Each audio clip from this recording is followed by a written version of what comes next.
এক নম্বর ইট কিভাবে চিনবেন? দেখতে পাচ্ছেন আমার হাতে দুইটি ইট রয়েছে। এখানে দেখতে পাচ্ছেন ইটের কালার দেখে বোঝা যাচ্ছে আসলে এটা এক নম্বর ইট।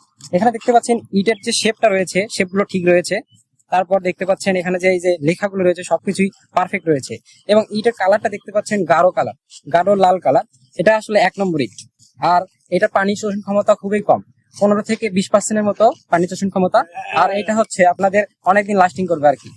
আরেকটি পরীক্ষা রয়েছে, আমরা যদি এটাকে ছুরি বা নখ দিয়ে আঁচড় কাটি তাহলে এটা দাগ পড়বে না। দেখতে পাচ্ছেন আঁচড় কাটলেও এখানে দাগ পড়ছে না, তার মানে বুঝতে হবে এটি এক নম্বর ইট।